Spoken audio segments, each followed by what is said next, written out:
जिथून खरं तर माझ्या अभिनयाला सुरुवात झाली ती आमची दादरची चाळ. उमेश आणि तू जोडीनं काम करता, कुठेही अभिमान सिनेमा होत नाही. आम्हाला दोघांनाही एकमेकांचा कलाकार म्हणून खूप आदर आहे. घरी आल्यानंतर मी तीच असते जी मी एरवी घरी असते. पिऊ हे आवडलं आणि पिऊ हे नाही आवडलं, हे नको करू, हे काय करते. उगाचच निर्माते म्हणून मोठमोठ्या उड्या मारायच्या असं काही आमचा हेतू नाहीये. मग नक्की महत्वाचं काय आहे? मूल होणं महत्वाचं आहे. समाजाचा प्रवास तो घडण्याची अपेक्षा आहे. नातं म्हणजे फक्त प्रेम व्यक्त करणं आहे का? आमच्या प्रियाने हे नाही करायचं, तू साडीतच छान दिसतेस, हे तुझ्या कामाचा भाग आहे. मग हेच तुमच्या मराठी मुलींनी काम केलं की तुमची संस्कृती का अडते? आणि तो इतिहास खरंच खोलात शिरलेला इतिहास असतो का? नमस्कार, मी विनोद सातव.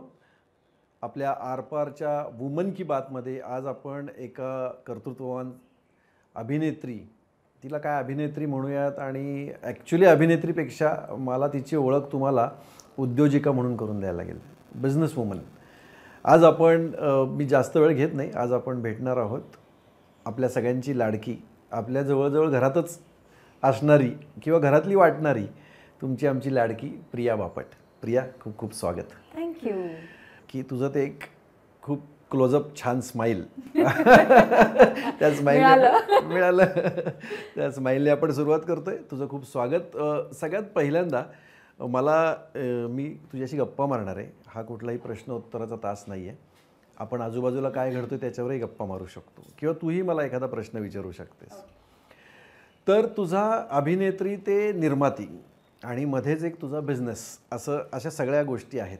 या सगळ्यांची आपण सुरुवात करूयात. पण मला आठवतं आहे की अल्फा टी व्हीवरती तुला सिरियल एक बालकलाकार म्हणून तुला पाहिलं. मग मुन्नाबाई MBBSमध्ये पण बालकलाकार नाही, पण किशोरवयीन वयातली एक मुलगी तुला मी पाहिलं. आणि त्यानंतर थेट तुला सिटी ऑफ ड्रीम्समध्ये जगातल्या लोकांच्या टेलिव्हिजनवर तू गेलीस. हा सगळा प्रवास उलगडताना मागे वळून पाहताना प्रिया बापटला काय दिसतंय? म्हणजे काही चांगले निर्णय दिसतात, घरच्यांची उत्तम साथ दिसते, आणि मला असं वाटतं की या सगळ्यामध्ये मला मी सतत कायम सारखी दिसते. म्हणजे कलाकार म्हणून ग्रो होताना, माणूस म्हणून अधिकाधिक चांगली होताना, पण माझ्यातल्या ज्या चांगल्या किंवा आईबाबांनी दिलेल्या किंवा ज्या आपल्या खऱ्या गोष्टी आहेत ना, त्या कुठेही अजूनही मी धक्का पोचू दिलेला नाही त्याला. ह्याचं मला स्वतःला खूप छान वाटतं. संस्कार असतील किंवा कदाचित मला असं वाटतं की खूप वेळा आपली जडणघडणच तशी होते, तेही असेल. म्हणजे ह्याचं छोटंसं उदाहरण आहे की कितीही वेळा मी पार्टीत गेले, हिंदीतल्या मोठ्या लोकांबरोबर जरी गेले, तरी घरी आल्यानंतर मी तीच असते जी मी शाळेत असतानाही होते. आणि मला असं वाटतं की हे कुठेतरी आईबाबांनी तुमच्यात आधीपासून पेरलेलं असतं, त्यामुळे ते तुमचं सतत जमिनीवर राहणं जे होतं. आणि आय एम ग्लॅड की कितीही प्रवास केला, कितीही अचीवमेंट्स असल्या, काहीही मिळवलं आयुष्यात, तरीही ते जमिनीवर राहता यायला पाहिजे, जे माझे आई वडील मला सतत सांगतात. आणि अजून तरी मी आहे असं मला वाटतंय. वा वा. नाही म्हणजे ह्याचं श्रेय घरच्यांना जातं. हो, पूर्ण घरच्यांना, म्हणजे आई वडिलांना आणि आता उमेशलाही. हो, पूर्ण. आणि नुसतं आई वडील आणि उमेश पण नाही, माझे खूपसे नातेवाईक. मला असं वाटतं की माझ्या जडणघडणीचं श्रेय जसं आई वडील आणि तितकंच उमेशला पण आहे, कारण माझ्या आयुष्याचा अर्ध आयुष्य मी उमेश बरोबर जगले आहे. सो त्याला तेवढाच महत्त्व आहे. पण त्याच्याच बरोबर मी चाळीत जिथे वाढले, दादरच्या मुकुंद मॅन्शनमध्ये, तिथले शेजारी पाजारी, तिकडची माणसं, कारण ती एक्सटेंडेड फॅमिली आहे, आणि ते आजही माझ्याकडे तसंच बघतात आणि फोन करून पिऊ हे आवडलं आणि पिऊ हे नाही आवडलं, हे नको करू, हे काय करतेस, हेही तितक्याच हक्काने सांगतात. आणि मला असं वाटतं की आपण आपल्या अनुभवातनं आणि आजूबाजूच्या माणसांमधनं घडत असतो ना. बरोबर. सो आई वडील उमेश आणि ही सगळी माणसं. वाव. आता ही माणसं, ह्याच्यावरून मी तुला आता प्रश्न विचारतो. बऱ्याचदा काय होतं की सेलिब्रिटी झाल्यानंतर आपण ज्या चाळीतून आलो आहे, आपण ज्या बिल्डिंगमधून आलो आहे, आपण ज्या गल्लीतून आलो आहे, तिथले जुने आपले सहकारी, मित्र, शेजारी यांच्याशी तितका संपर्क आपला राहत नाही काही कारणांमुळे. मग बऱ्याचदा असं वाटतं की अरे आता ती मोठी झाली आहे, आता ती काय आमचे फोन कसे उचलेल, त्यांनाही वाटत असतं तुझ्याशी बोलावं. तर असं म्हणजे काय तुझं काय मत आहे ह्याच्यावर, किंवा तुला असे अनुभव काही येतात का? असं होत, म्हणजे माझं फिजिकली जाणं कमी झालंय अर्थात दादरला आता, पण संपर्क सगळ्यांशी असतो. आणि जिथून खरं तर माझ्या अभिनयाला सुरुवात झाली ती आमची दादरची चाळ. गणेशोत्सवांमध्ये नाटकं बसवतात, जे सगळीकडेच खरं तर होतं. चाळीतल्या तर तिकडे दादरला मुकुंद मॅन्शनमध्ये नाटक करता करता पहिलं काम मी तिकडे केलं. पहिला अभिनय 5 वर्षाची असताना वगैरे मी तिथे केला. अच्छा. सो तिथून सुरुवात झाली. त्यामुळे आमचं म्हणजे आमच्या गणेशोत्सवाच्या मंडळाचं नाव आहे बालविकास मंडळ. आणि आजही आमचा व्हॉट्सअप ग्रुप आहे आणि आम्ही सगळे आहोत, आम्ही सगळी मुलं त्या ग्रुपवरती आहोत, आम्ही सगळे एकमेकांशी संपर्कात आहोत.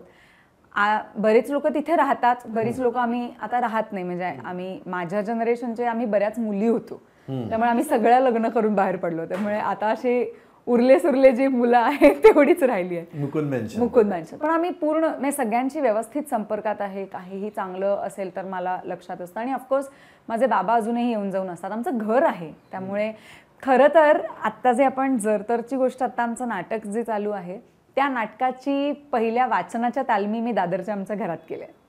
लकी घर आहे. हां, लकी. मला असं वाटतं की खूप आठवणी, खूप काही सगळंच दिलं. म्हणजे बालपण अख्खं गेलं तिकडे 25 वर्ष. त्याच्यामुळे त्या भिंतींना खूप आठवणी चिकटल्या. हां, खूप जास्त. वा. म्हणजे त्याच भिंतींवरती माझ्या बहिणीने आणि मी एकमेकींची डोकी आपटली आहेत आणि त्याच भिंती माझ्या बहिणीने पेंटही केल्या आहेत. सो लिटरली हो. त्या भिंतींनी तुला आशीर्वाद दिला. म्हणजे तुझं नुकतंच नवीन नाटक आलंय जर तरची गोष्ट, त्यावर बोलूच आपण. पण कसं आहे की आंधळी कोशिंबीर खेळता खेळता टाइम प्लीज घेऊन तू निघालीस पुढे. आणि दादरच्या मुकुंद मॅन्शनमधली प्रिया बापट, 5वीतली नाटकात काम केलेली छोटीशी प्रिया, तिची स्वप्न खूप मोठी, इतकी मोठी की सिटी ऑफ ड्रीम्समध्ये आज ती जगातल्या घराघरात पोचलेली आहे. हा प्रवास अर्थात सोपा नसणार आहे, तुझे खूप कष्ट असणार आहे. पण तुझं हसणं असं आहे की ते कष्ट तुमचे तू दाखवत नाहीस. उमेशची साथ त्याच्यामध्ये आहे. असा एक कौटुंबिक प्रश्न तुला विचारतो, उत्तर द्यायचं की नाही द्यायचं तू ठरव. उमेश आणि तू जोडीनं काम करता आणि अनेक प्रोजेक्ट, जसं तू आता म्हणाली की अर्ध आयुष्य तुझं उमेश बरोबर आता गेलंय आणि तुझं व्यावसायिक आयुष्यातही उमेश तुझा जोडीदार आहे. ह्यामध्ये कुठेही अभिमान सिनेमा होत नाही? नाही, कधीच नाही. मला असं वाटतं की एकतर आम्हाला दोघांनाही एकमेकांचा कलाकार म्हणून खूप आदर आहे आणि आम्हाला दोघांनाही एकमेकांच्या ॲम्बिशन्स माहिती आहे. Very good. आणि we are okay with that. म्हणजे त्याला असं नाही वाटत की ओ अच्छा ही हिंदीत काम करायला लागली तर आता ही स्टारगिरी करणार का. मी तेच म्हणते, ते तसं होत पण नाही, कारण मी घरी आल्यानंतर परत तीच असते जी मी एरवी घरी असते. आणि तसंच उमेशचंही आहे की मला असं वाटतं की नाटकांच्या माध्यमात, टेलिव्हिजन आणि नाटक, सिनेमामध्ये कदाचित त्याला अनफॉर्च्युनेटली तितकं व्यावसायिक यश नाही मिळालं, पण नाटक आणि टेलिव्हिजन या दोन्ही माध्यमांमध्ये माझ्यासाठी आजच्या आमच्या जनरेशनचा उमेश किंग आहे. हो. म्हणजे तो जितक्या सफाईने नाटकात वावरतो त्याला बघायला लोक येतात, तो असा मेस्मरायझिंग असतो स्टेजवर. तर मला असं वाटतं की ह्या गोष्टी असतात ज्या तुम्हाला एकमेकांना नात्यामध्ये सतत इन्स्पायर करत राहतात आणि तुम्हाला दुसऱ्याबद्दल, आपल्या पार्टनरबद्दल सतत आदर वाटत राहतो. त्याच्यामुळे आमच्यात अभिमान नाही होत. उमेश स्टेजवर आला की कित्येक मुली आणि बायका अशा हो आता त्यांना थोडं हळहळतात त्या, मी पण येते त्यामुळे त्यांना असं शेअर करावं लागतं. वा, खूप छान. उमेशची तुला आणि तुझी उमेशला एक कलाकार म्हणून तितकीच दमदार साथ आहे. पण मला आता तुझ्यातली जी उद्योजिका अचानक एकदम वरती आली.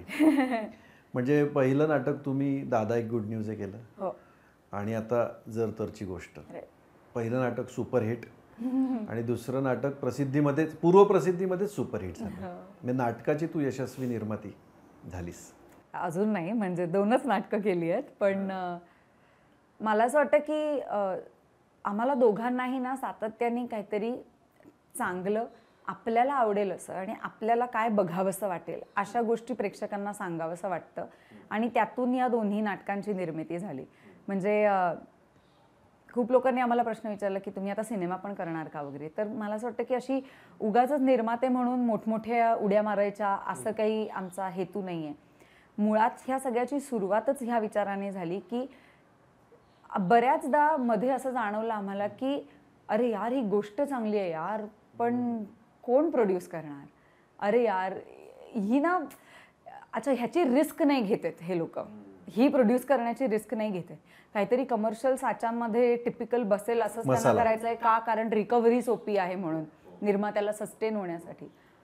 तर अनेक वेळेला असं वाटलं की आत्ता जे चाललंय काम ते मला आवडत नाही आहे, माझ्याकडे जे येत आहे ते मला आवडत नाही आहे, मला जे करायचं आहे ते कोणी निर्मिती करायला तयार नाही आहे, मग मी काय करायचं कलाकार म्हणून? मी काय घरी बसून राहायचं? मग आपल्याला ज्या गोष्टी मनापासून सांगाव्याशा वाटतात आणि असं वाटतं की ही गोष्ट लोकांपर्यंत पोहोचली पाहिजे, त्या गोष्टीच्या मागे आपण निर्माते म्हणून उभं राहायचं. मग तू स्वतः निर्माती व्हायचं? नाही, आम्ही दोघंही. खरं तर नाव माझ्या एकटीचं लागतं, पण उमेश आणि मी दोघंही, आमच्या दोघांचाही तो एकत्रित निर्णय होता. आणि खरं तर त्याच्यातला खूपसा क्रिएटिव्ह आणि मार्केटिंग भाग मी बघते आणि त्याचा ॲक्च्युअल बिझनेस पार्ट जो असतो, म्हणजे प्रयोग लावणं थिएटरला, कुठला प्रयोग, हां, ते म्हणजे बेसिकली कुठला प्रयोग कुठे कधी कसा लावायचा हे मला काही कळत नाही. ते उमेश आणि सोनल प्रोडक्शन्स, नंदू सर जे आहेत ज्यांच्याबरोबर आम्ही सहनिर्मिती करतो याची, ते सोनल प्रोडक्शन्स इतकं भक्कमपणे होतं कारण त्यांच्याबरोबर उमेशनी खूप नाटकं केली होती आधी. डोंट वरी बी हॅपी केलं होतं. सो त्यांच्यामुळे आम्ही हा एक उडी मारायचा ठरवलं. पण दादा एक गुड न्यूज झालं ना, तेव्हा मला हे खूप वाटतं की ती जी गोष्ट होती, अनेक वेळेला लोकांनी आम्हाला विचारलं की हा किती बोल्ड विषय आहे, किती बोल्ड विषय आहे. पण मला असं वाटतं की तो आजचा आहे ना, ती आजची परिस्थिती आहे. 2020 आणि 22 मध्ये आपण हे प्रश्न उपस्थित करतो की प्री मॅरेज प्रेग्नन्सी असेल तर काय, मग नक्की महत्त्वाचं काय आहे? नातं महत्त्वाचं आहे, मूल होणं महत्त्वाचं आहे, लग्न होणं महत्त्वाचं आहे का, तुम्ही चांगल्या वयात चांगल्या माणसाबरोबर लग्न करून मातृत्व अनुभवणं गरजेचं आहे काय? म्हणजे प्रत्येक वेळेला समाज मान्यताच गोष्टींना महत्त्वाची आहे का नाती आणि आपली माणसं सगळ्यात जास्त महत्त्वाची आहेत? सो हे असे खूप गोष्टी आहेत. पण ह्या सगळ्यातनं त्याच्यात सगळ्यात प्रायमरी गोष्ट होती ती म्हणजे भावा बहिणींची. सो ही भाऊ आणि बहिणीच्या आयुष्यात घडलेली गोष्ट आहे आणि ते नातं सगळ्यात जास्त युनिक आहे की आपण नाटकांमध्ये बघितलेलंच नाही आहे. आपण नवरा बायकोंची, पार्टनर्सची, सासूसुनांची नाटकं बघतो, पण आपण भावा बहिणीचं नाटक नाही बघत.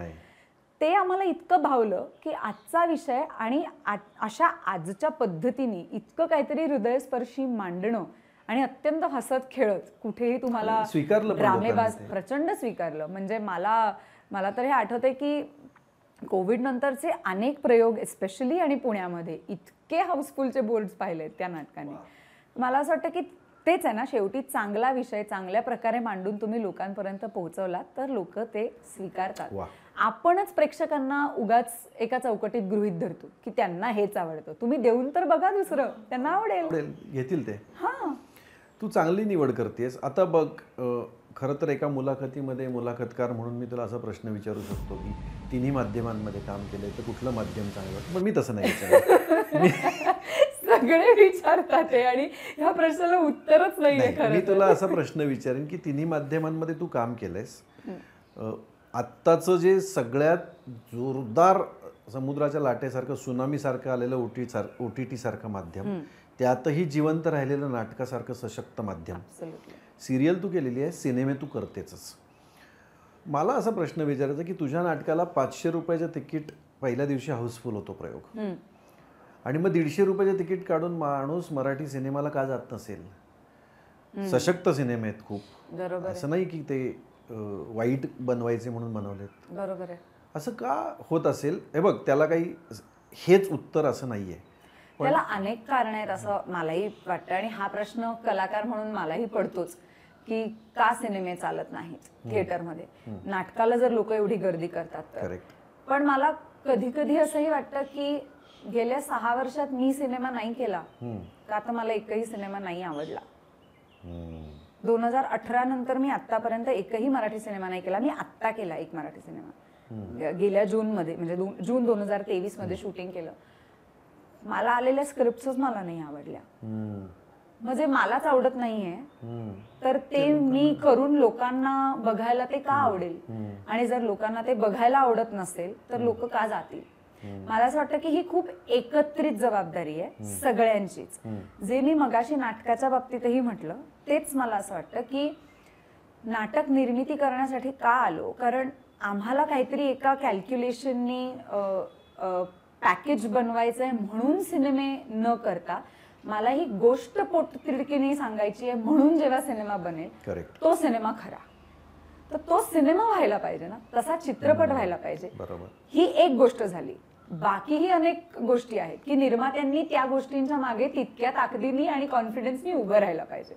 म्हणजे एखादा लेखक दिग्दर्शक म्हणेल की मला ही गोष्ट सांगायची आहे, पण निर्मात्यांनी उभं राहिलं पाहिजे, मार्केटिंग आणि डिस्ट्रीब्युटरनी ती तेवढ्या कन्व्हिक्शननी पोहोचवली पाहिजे. सो प्रत्येक माध्यमाने आपापली जबाबदारी तितक्या पोटतिडकीनी उचलायला हवी, तर ते लोकांपर्यंत पोहोचेल. आणि मग नाही आवडलं, आवडणं न आवडणं हे तसंही कोणाच्या हातात नाहीये, पण मला असं वाटतं की चांगला विषय, चांगली कलाकृती चांगल्या पद्धतीने बनवली तर लोक येतात. आणि मराठी प्रेक्षक आहे, इतक्या प्रमाणात मराठी प्रेक्षक आहे.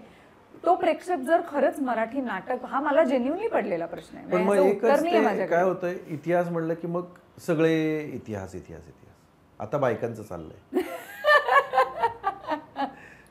नाटकात तसं नसतं. मला माहिती नाही नाटकात तसं असतं की नाही, पण निदान माझा म्हणणं आहे की आम्ही तरी कॉन्शियसली प्रयत्न करतो की कुठलीही एक लाट आहे त्या लाटेला किंवा प्रवाहाबरोबर न जाण्याचा. जरतरची गोष्ट जेव्हा आम्ही केलं तेव्हा आमची अक्षरशः हीच धारणा होती की नवीन गोष्ट सांगायला पाहिजे, नवीन कथेला प्राधान्य द्यायला पाहिजे, नवीन लेखक आले पाहिजेत, नवीन दिग्दर्शक उभे राहिले पाहिजेत. अर्थात आमचं आत्ताचं नाटक जे लिहिलंय ते इरावतीने लिहिलंय, जी ऑलरेडी लेखिका आहे, पण इरावतीने नवं स्क्रिप्ट लिहिलंय, म्हणजे नव्या विषयाला धरून नव्या विचारांचं स्क्रिप्ट लिहिलंय. सो असं जर तुम्ही लोकांसमोर मांडण्याचं धाडस करत असाल तर एका पॉइंटला येऊन आम्हीही ह्याची तयारी ठेवतो की काय होईल, फारच फार नाही आवडणार लोकांना, बरोबर बरोबर, ह्या पलीकडे तर काही होणार नाही, बरोबर, पण हा चान्स तर घ्यायला पाहिजे. अगदी बरोबर. जर कोणीच हा घाबरून चान्स घेतला नाही आणि आपण साचेबद्धच काम करायला लागलो, बरोबर, तर ऑलरेडी मी 3 चित्रपट बघितलेत ऐतिहासिक, मी चौथा का बघू. किंवा मी लहानपणापासून ऐतिहासिक पुस्तकं वाचतेय, मी किती त्याची कार्टून्स बघते, आता त्यांची ॲनिमेटेड फिल्म्स येतात, आता त्याची पुस्तकंही येतात इतक्या. आणि तो इतिहास खरंच खोलात शिरलेला इतिहास असतो का तो फक्त त्या 3 तासापुरता बांधलेला सिनेमा असतो. बरोबर. मग हा सगळेच प्रश्न मला पडायला लागतात. मग मला असं होतं की मग ह्या प्रवाहात आपण अडकण्यात काही पॉइंट आहे का, त्यापेक्षा आपण ते सांगूया जे खरंच सांगण्याची गरज आहे. आणि मला असं वाटतं की जरतरची गोष्टचं श्रेय हेच आहे की ती गोष्ट आजची आहे, आणि कित्येक वेळेला ऑडियन्स आम्हाला मागे येऊन हेच सांगतो की तुम्ही आमची गोष्ट सांगताय. तुझ्या विषयांची निवडीमध्ये मी एक पाहिलं, जे विषय चर्चा करू शकत नाही कुटुंबात ते तू कलाकृतीतून मांडतेस. मग दादा एक गोष्ट असेल किंवा जरतरची गोष्ट आत्ताचं असेल, हे विषय चर्चा करायला एक भीती वाटते किंवा नाही बोलत आपण 4 भिंतीच्या बाहेर, ते तू स्टेजवरनं प्रेक्षकांच्या समोर मांडतेस. म्हणजे तुझी कलाकृती निवड करताना तू परिणामांचा विचार करत नाहीस, असं आहे? नाही, अगदीच नाही करत, खरंच नाही करत.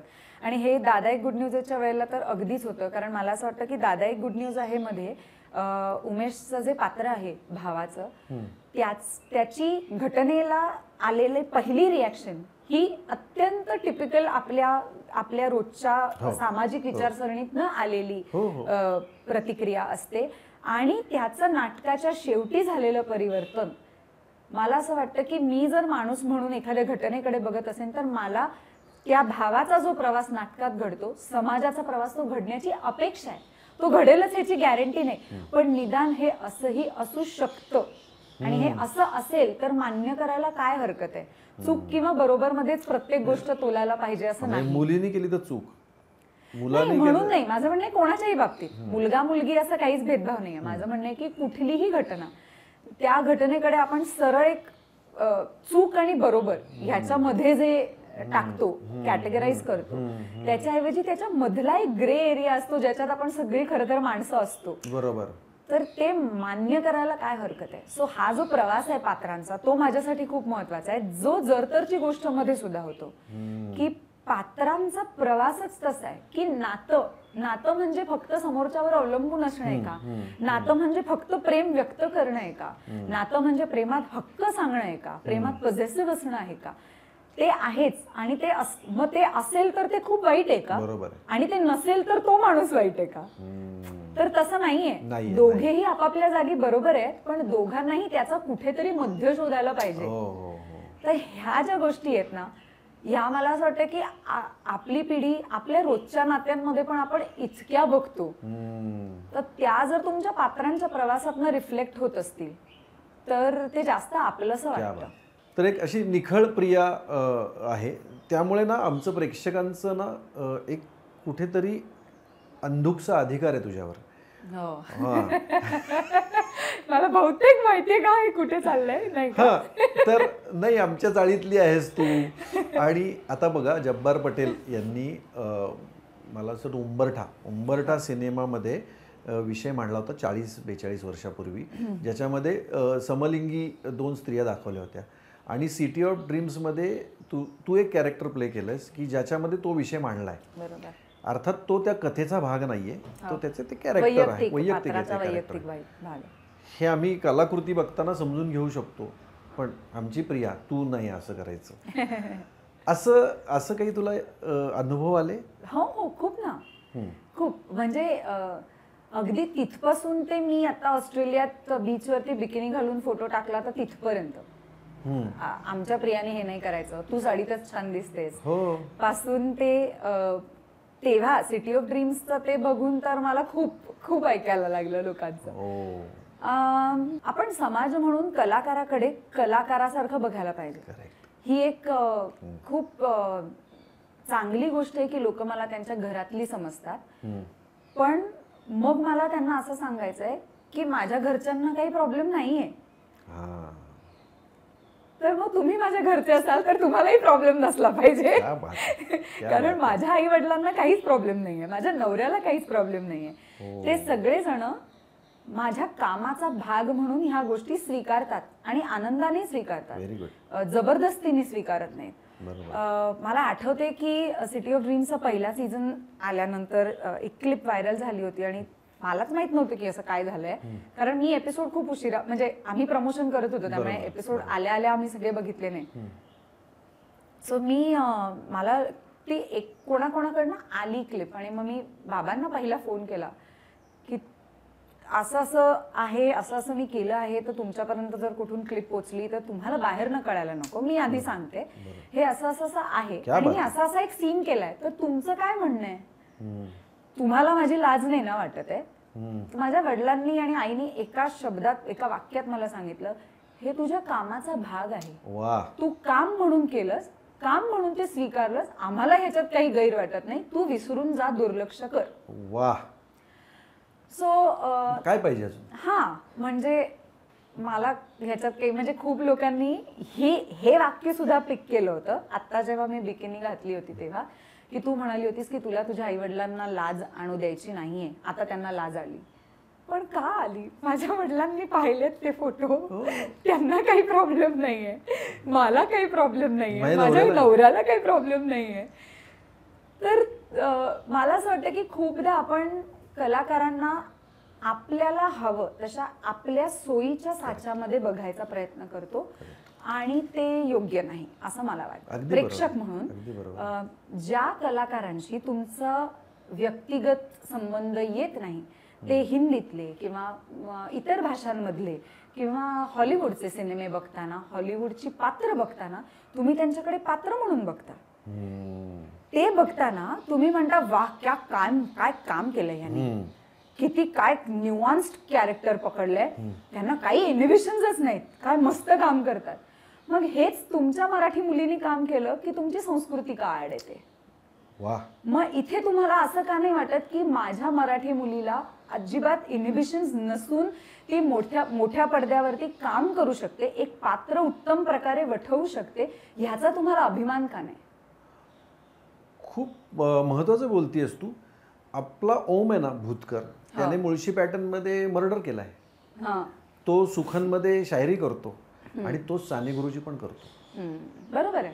एक कलाकार आहे तो, बरोबर. त्याला सगळ्या भूमिकेमध्ये स्वीकारलेलं आहे. बरोबर. पण आमच्या प्रियानं जर का असं काही केलं तर त्याच्यावर एक, पण मला असं वाटतं की तेवढ्या पुरतच झालं ते, त्यानंतर झालं नाही त्याबद्दल कधी चर्चा. कारण तुझं सातत्य आहे काम करण्यामध्ये. हा, आणि परत मला तेही वाटतं की तुम्ही कशाला महत्व देता. म्हणजे एखाद्या पात्राच्या वैयक्तिक आयुष्यात घडणाऱ्या एका घटनेच्या त्या सीनला महत्व देता का एक कलाकार म्हणून मी त्या 10 एपिसोडमध्ये त्या पात्राचा जो ग्राफ उभा करते त्याला महत्व देता. ते महत्त्वाचं, त्याच्यावरती ते अवलंबून आहे. मी काम निवडताना सुद्धा ह्या सगळ्याचा विचार करून निवडते. मी जेव्हा सिटी ऑफ ड्रीम्सची ऑडिशन दिली तेव्हा मला माहिती होतं की असे सीन्स मला करावे लागणार आहेत. मला कोणीही अंधारात ठेवून हे काम माझ्याकडनं करवलं नाही. सो मला जेव्हा दिसतं की मला जे पात्र साकारायला मिळणार आहे ते या सगळ्यापेक्षा मोठं आहे आणि त्या पात्राच्या वैयक्तिक आयुष्याची ती किती गरज आहे, क्या बात आहे, तेव्हा मी ते स्वीकारते. पण सिटी ऑफ ड्रीम्सची आपण ही बाजू पाहिली पाहिजे की 3 सीझन्स झालेत. एक काळ बॉलिवूडमध्ये असा होता की मराठी कलाकार हे दुय्यम भूमिकेत किंवा नोकराच्या भूमिकेत दिसायचे. तुझ्या सिरीजची प्रोटोगॉनिस्ट मराठी फॅमिली आहे, गायकवाड फॅमिली आहे. राजकारणामध्ये कित्येक मोठ्या मोठ्या आता नेत्या आहेत, त्या रिलेट करतात तुझ्या कॅरेक्टरशी. मला माहित नाहीये पण असेल. हो, म्हणजे कॅरेक्टरशी म्हणजे तू ज्या पद्धतीनं शिडी चढतीयस राजकारणामध्ये किंवा तुझे जे सगळे जे शेड्स आहेत भूमिकाचे अर्थात तुमच्या सगळ्या टीमचं यश लेखकाचं श्रेय आहे ते. ऑफकोर्स. पण सिटी ऑफ ड्रीमची ही बाजू मला खूप महत्वाची वाटते की आज मराठी कलाकार ज्या वेळेला नोकराच्या भूमिकेत किंवा दुय्यम भूमिकेमध्ये बॉलिवूडमध्ये दिसणारा आज 2021, 22, 23 मध्ये आज आपण मराठी फॅमिली मेनस्ट्रीममध्ये घ्यावीशी वाटते कुठल्या तरी लेखकाला, निर्मात्याला. पण हा मला असं वाटतं की नागेश कुकनूर यांचं श्रेय आहे हे. कारण हा त्यांचा हट्ट होता की मी महाराष्ट्र पॉलिटिक्सवरती जर गोष्ट करतोय तर मी हिंदीतले ऍक्टर का घेऊ. जरी माझा शो हिंदी असला तरी मला चेहरे मराठी पाहिजे, माझे प्रमुख पात्र जी आहेत ती मला मराठीच पाहिजे. हा त्यांचा हट्ट होता. सो नागेश कुकनूर आणि अपलॉज जे आमचे प्रोड्युसर आहेत त्यांचा, आणि त्यांनी ऑफकोर्स निर्मात्यांनी अशा हट्टाला पाठिंबा देणं हे सुद्धा खूप जास्त महत्वाचं, खूप जास्त महत्वाचं. निर्मात्यांचा विषय तू काढलायस, तू नाटकांची निर्मिती करतेस, भविष्यात तू सिनेमेही करशील ते माहीत नाही पण करशील. निर्माता या विषयावर आता येऊ. तू तू तू निर्माती आहेस आता, तर तुझा स्ट्राईक रेट 100% आहे, कारण 2 नाटकं प्रोड्यूस केलीस. 2च ना. हो, पण असं आहे ना की 2 मॅचमध्ये खेळली आणि दोन्ही मॅचमध्ये सेंचुरी केल्या, तर तुझा स्ट्राईक रेट 100 आहे ना. पुढे येईल अजून नाटकं तुझी. पण आता सिनेमाचं बघ, मी माझ्या माहितीत असं आहे की मराठी सिनेमाचा यशाचा दर म्हणजे सक्सेस रेट हा 5 ते 7% आहे. 100 मधले 5 ते 7च सिनेमे चालतात. ओके. सो कसं, तुला ह्याच्याकडे कसं पाहतेस तू? पण ते तसं बघायला गेलं तर सगळीकडेच सेम लागू आहे ना. म्हणजे हिंदी तर आता मला सुद्धा आता बसून आठवलं तर या हिंदी भाषेमध्ये आपण धरून चालूया, गेल्या वर्षभरात किती सिनेमे आले आणि त्यातले आपले किती लक्षात आहेत किंवा किती जाऊन आपण ऍक्च्युली पाहिले, किती सक्सेसफुल झाले, 4-5, आणि त्यातले खरं तर ऍक्च्युली किती सक्सेसफुल झाले, किती वाढीव आकडे सांगून PR आणि मार्केटिंगनी सक्सेसफुल केले, एवढ्या कोटीचा गल्ला. हा, अशा प्रत्येक भाषांमध्ये असेलच ना. म्हणजे साऊथचे सिनेमे जे आपल्याकडे येतात, आपण महाराष्ट्रात जे बघतो, जे सुपरहिट म्हणून आपल्याकडे येतात, ते असे किती आहेत? 2-3. म्हणजे मला असं वाटतं की हे सगळीकडे सेम आहे ना. मग मराठी भाषेतच का? कदाचित मला असं वाटतं की मराठी भाषा ही आपल्या राज्यापुरती मर्यादित असल्यामुळे जसा त्याचा फॅन बेस आणि जसा त्याचा रीच वाढेल तसे अजून चित्रपट होतील की हिट. पण ज्या रेटमध्ये आता आपण प्रेक्षक वर्ग आपल्याकडे आहे त्या रेटमध्ये आपले सिनेमेही जर हिंदीचे 5-6 चालत असतील तर मराठीचेही 5-7 सिनेमे चालले तर काय वाईट आहे. हो, आणि आता आपण 100 कोटीपर्यंत जायला लागलोय की. मी म्हटलं तसं की जर आपण विषय चांगला आणि नवीन काहीतरी दिलं तर लोक येतात, लोक बघतात. आत्ताचंही खरं तर झिम्मा ही उत्तम चाललेली फिल्म आहेच. म्हणजे बाई पण भारी देवा किती चाललेली फिल्म आहे. सो मला असं वाटतं की मग बायका सिनेमा चालवतात, बायका घर चालवतात, वा बायका सांगतात हा सिनेमा बघायला जाऊया अहो, तर मग अहो येतात. वा वा वा बायका घर चालवतात असं तुझं म्हणणं आहे. माझं तर असं म्हणणं आहे की बायका सिनेमा पण चालवतात, आपली सिनेमा इंडस्ट्री पण बायका चालवतात. म्हणजे बघ ना, झिम्मा 2, बाई पण भारी देवा. किंवा माझं तर असं म्हणणं आहे की इलेक्शनचे कॅम्पेन्स, कुठलेही प्रॉडक्ट्स जे असतील त्याचंसुद्धा टार्गेट ऑडियन्स ह्या बायकाच असतात. म्हणजे आता बघ, माझ्या एका बिल्डर मित्राकडे एक जण त्याच्या बायकोला फ्लॅट गिफ्ट करणार होता. म्हणजे फ्लॅट विकत घ्यायला गेला आणि हे बघ हा फ्लॅट तुझ्यासाठी, डुप्लेक्स फ्लॅट हा. तिला तो आवडलाच नाही. एवढं मोठं डील आहे त्या फ्लॅटचं, ते कॅन्सल झालं कारण तिला ते आवडलं नाही. त्यामुळे पुरुष पैसे देतोय, तिला नाही आवडलं म्हणून त्यांनी ते कॅन्सल केलं. अनेक इलेक्शनचे कॅम्पेन बायकांना सेंट्रिक करून करतात. तर असं असतं बायकांचं सगळं. नाही, मला हे आवडतंय की बायका डिसिजन मेकर आहेत घरात. पण मला कायम असं वाटतं की ही रिस्पॉन्सिबिलिटी दोघांची असते. म्हणजे निर्णय बायकोनी घ्यायचा आणि पैसे नवऱ्याने द्यायचे, हे डील मला मान्य नसतं. म्हणजे मला असं वाटतं की प्रत्येक गोष्ट, एखादी नातं, रिलेशनशिप, घर चालवणं, दो पहियों की गाडी म्हणतो ना आपण, मग त्या दोन पहियांनी इक्वली चालायला पाहिजे.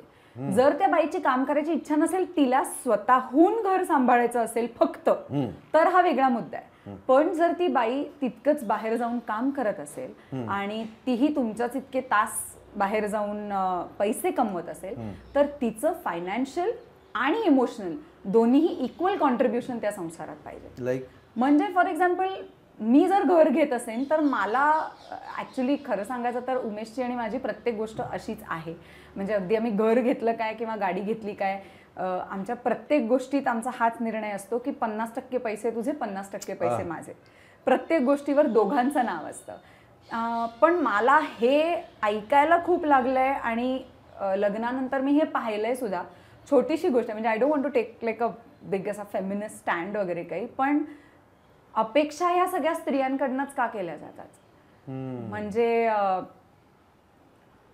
शूटिंग करा, नोकरी करा, काहीही करा, पण पाहुणे येणार आहेत तर स्वयंपाक करून ठेवलायस ना, किंवा तू सांगितलंयस ना ग तुमच्या स्वयंपाकवाल्या बाईला तरी की काय करायचं आहे का, तुम्ही उठा आणि सांगा ना. सांगायचंच जर असेल तर तुम्ही सांगितलं तर काय फरक पडतो? म्हणजे घरातल्या पुरुषांनी सांगितलं तर काय फरक पडतो? ह्या जबाबदाऱ्या बायकांवरच का, तिथे शेअरिंग का नाही होत? आणि ते करायला पाहिजे. मला असं वाटतं की हे आजच्या जनरेशनचं तर हे हाय टाईम आहे की हे करायला पाहिजे. कारण आज पूर्वी, म्हणजे माझी आई फॉर एक्झाम्पल, माझी आई तर हाऊसवाईफ होती, ती घरातच होती, तरीही माझे वडील घरातली सगळी कामं करतात. ते बाहेरचं करून सगळं घरातलं करतात. माझ्या वडिलांना स्वयंपाक करण्यापासून, केर, लादी, भांडी, भाजी आणण्यापासून सगळं येतं, माहिती आहे, ते करतात आजही. मी इतकी माझ्या घरात काम करणारी आणि अजिबातच कुठल्याही प्रकारचं काय म्हणतात स्त्री पुरुष असं, हे ह्यांचं काम आणि हे ह्यांचं काम, पैसे ह्यांनी कमवायचे आणि घर यांनी चालवायचं, असे निर्णय मी माझ्या घरात कधी बघितले नाहीत. आणि मला असं वाटतं की तेच सगळ्या घरांमध्ये व्हायला पाहिजे. की जसं लग्नापूर्वी मला जर माझ्या आईने सांगितलं असेल की तुला पोळ्या करता आल्या पाहिजेत, स्वतःचा स्वतः स्वयंपाक करता यायला पाहिजे, तुम्ही हाताला कामाला माणूस ठेवा किंवा काही ठेवा, तुझं तुला करता यायला पाहिजे, हे शिकून बाहेर जा, मग हेच तुम्ही त्या वयातल्या मुलांना शिकवायला पाहिजे. आणि आजच्या पिढीला तर मला खूप जास्त गरज वाटते, कारण आज मुलं उठून परदेशात जातात शिकायला. तिथे तुम्ही तुमच्या आईवरती आणि गर्लफ्रेंडवरती अवलंबून नसता. जर ह्या गोष्टी एक माणूसपणाला, म्हणजे तुम्हाला माणूस म्हणून घडवणाऱ्या गोष्टी आहेत ना ह्या, कारण भूक तर सगळ्यांनाच लागते, मुलीला लागते तशी मुलालाही लागते. त्यामुळे जसं मुलींनी ह्या गोष्टी शिकल्या पाहिजेत, जसं तिने बाहेर जाऊन शिक्षण घेतलं पाहिजे, तसंच ह्यांनी सुद्धा त्या गोष्टी शिकल्या पाहिजेत. पण I am glad that I am in a family जिकडे आम्ही ह्या गोष्टी वी मेक शुअर की आमच्यात हे इक्वॉलिटी हा खूप मोठा शब्द आहे, कारण त्याला आपण अशा फिजिकल मेजर्समध्ये नाही तोलू शकत. नाही तर लोक आर्ग्युमेंट करतात की मग काय, म्हणजे पुरुषांनी 15 किलो उचलले तर बायकांनी पण 15 किलो उचलायला पाहिजे, तर ते तसं नाही आहे. फिजिकल कम्पॅरिझन नाही होऊ जबाबदारी घेतली शकत. पाहिजे. जबाबदारींची जाणीव बरोबर. दोघांनाही इक्वल पाहिजे. म्हणून तुमच्या मित्राच्या बायकोनी जर घर नाकारलं असेल तर दॅट इज ओके, म्हणजे तो त्यांचा चॉईस आहे. पण मला असं वाटतं की अशा जबाबदाऱ्यांमध्ये इक्वल कॉन्ट्रीब्युशन असेल ना तर नात्याची गंमत जास्त असते. वा वा वा वा वा. कारण मग तिथे कोणीही मग तो अभिमान होत नाही. कारण कुठेच कोणीच एक Correct, वरचढ correct, नसतो. correct. दोघेही बरोबर चाललेले असतात. किती छान. पण मला कौतुक वाटतं आणि खूप आनंद वाटतोय तू आणि उमेश तुम्ही अशा पद्धतीचं एक छान, त्यामुळे क्लॅरिटी आहे ना. हो, प्रचंड क्लॅरिटी आहे. उमेश हे सगळं म्हणजे आधी करतच होता, पण तो मला असं वाटतं की मी आयुष्यात येऊन कचकच करायला लागल्यानंतर त्याला जास्त जाणीव झाली की अच्छा असं होतं, असं करायचं असतं असं. कारण पण तो रिसेप्टिव्ह आहे. प्रचंड. मी खोटं नाही बोलत, लॉकडाऊन मधले पहिले काही दिवस 1-2 आठवडे 90% काम मी करत होते जेन्युअनली. पण त्याला जेव्हा या गोष्टीची जाणीव व्हायला लागली की ओ अच्छा असं होतंय का, कारण आपण 24 तास घरात झाल्यानंतर हे असं होतं, तेव्हा बरोबर लिटरली आमची कामं 50-50 डिवाइड झाली. म्हणजे केर मी काढणार असेल तर लादी तो पुसायचा, लंच आणि डिनर मी करायचे, पण सकाळचा चहा सकाळचा नाश्ता उमेश बनवायचा आणि संध्याकाळी जर काही असं खावंसं वाटलं तर किंवा संध्याकाळचा चहा हे उमेश करायचा.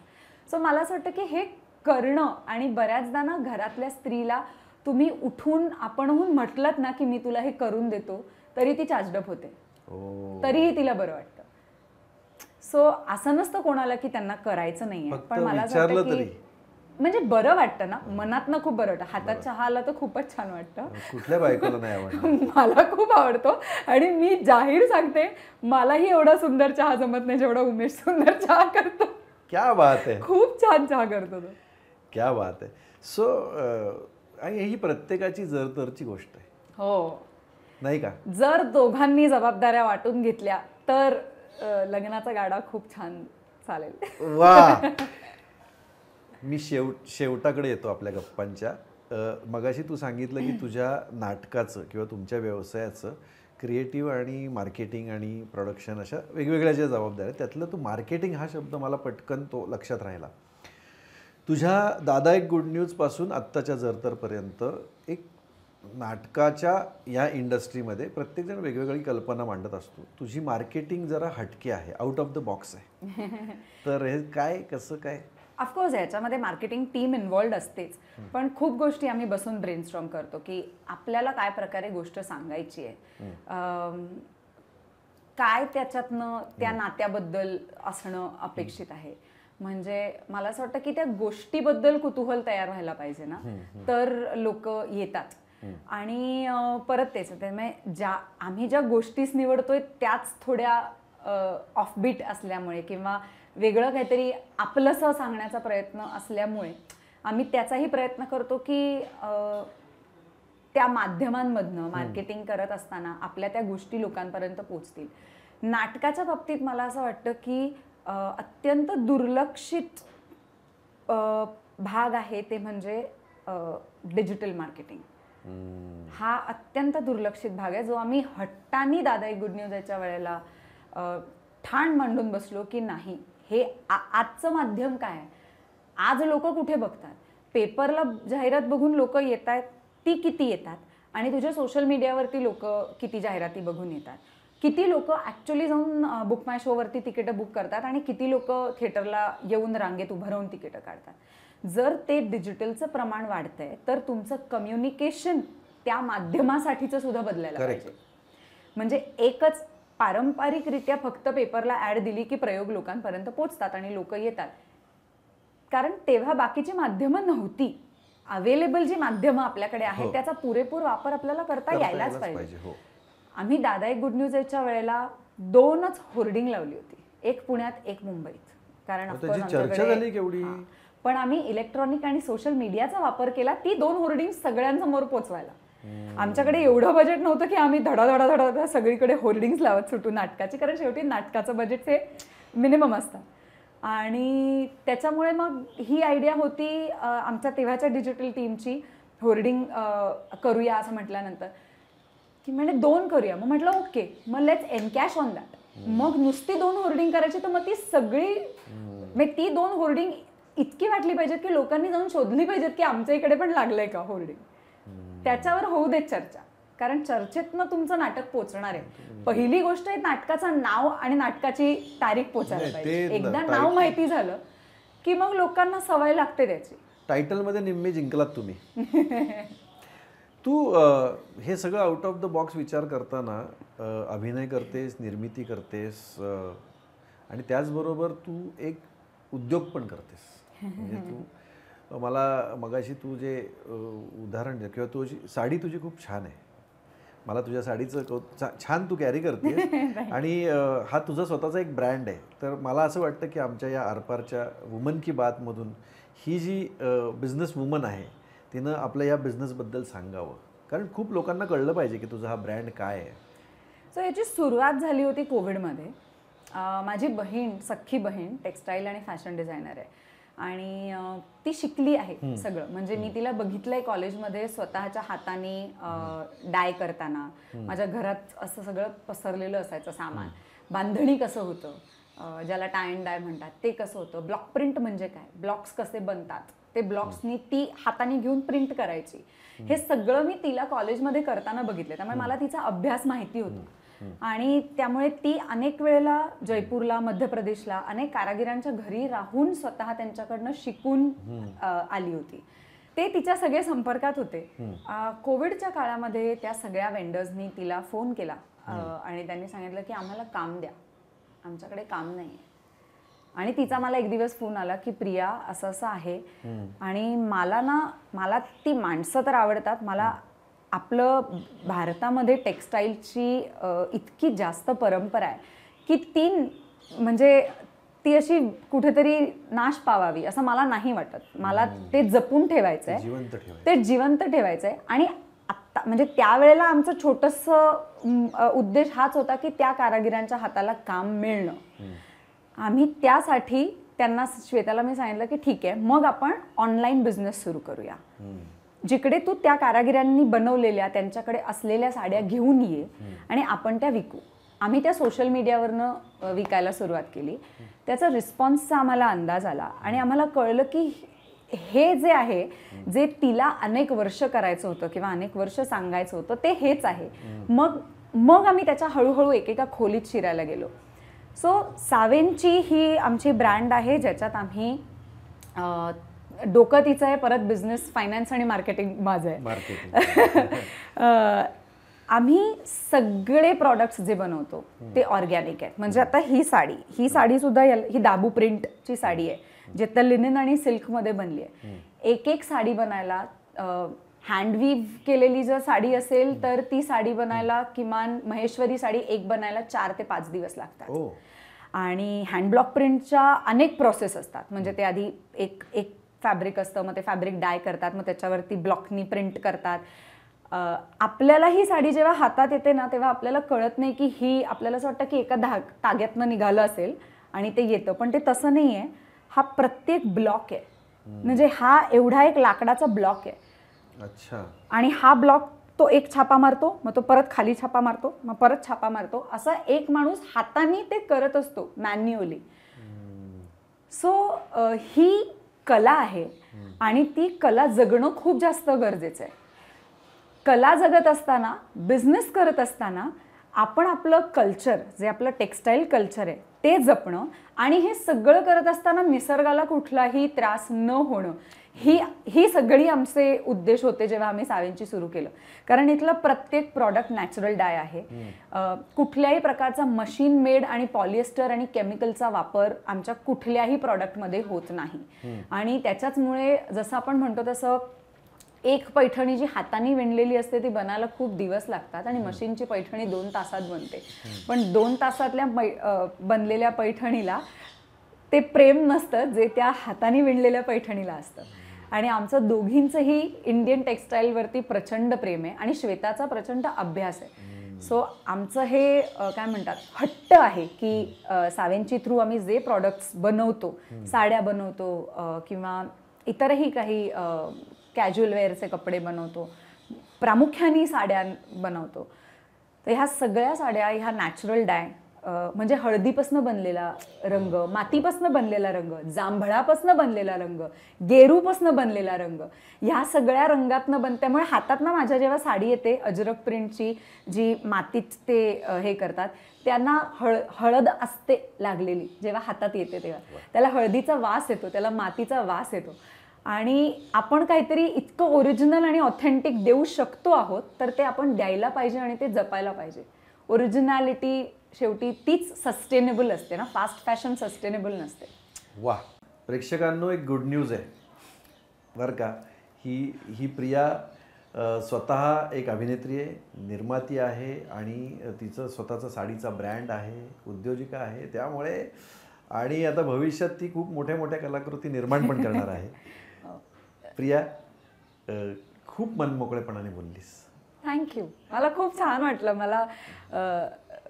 मला खरंच तुझ्याशी गप्पा मारून छान वाटलं आणि मला ह्याची आठवण झाली की पहिल्यांदा मी भेटले होते टाइम प्लीज चित्रपटाच्या का हॅपी जर्नीच्या वेळेला.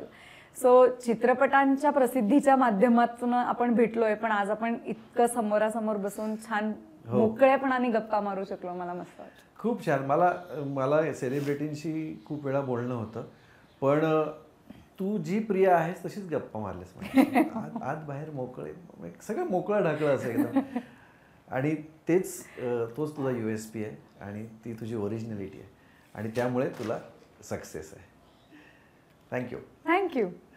प्रिया, वुमन की बात या आमच्या आरपार मराठी आमचं आरपार कुठेही मध्ये काही अडथळा न करता मी विचारलेल्या प्रश्नांना थेट उत्तरं दिलीस आणि ओरिजिनल प्रिया बापट जी आहे, जी अशी मनमोकळेपणाने हसते तेवढ्याच मनमोकळेपणाने तू सगळ्या प्रश्नांना उत्तरं दिलीस. त्याबद्दल तुझे खूप मनापासून आभार.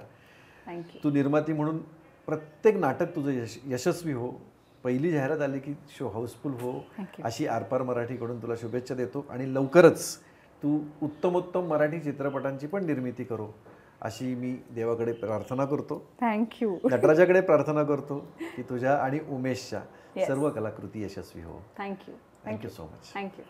नमस्कार, मी प्रिया बापट. आरपार या यूट्यूब चॅनलवरती आज मला येऊन खूप छान वाटलं आहे. वुमन की बात ह्या कार्यक्रमामध्ये तुम्हाला वेगवेगळ्या स्त्रियांच्या मनातल्या गोष्टी जाणून घेता येतील, त्यांच्या आयुष्याच्या प्रवासाच्या गप्पा तुम्हाला ऐकता येतील. सो हा कार्यक्रम जरूर पहा आणि आरपार या यूट्यूब चॅनलला जरूर सबस्क्राईब करा.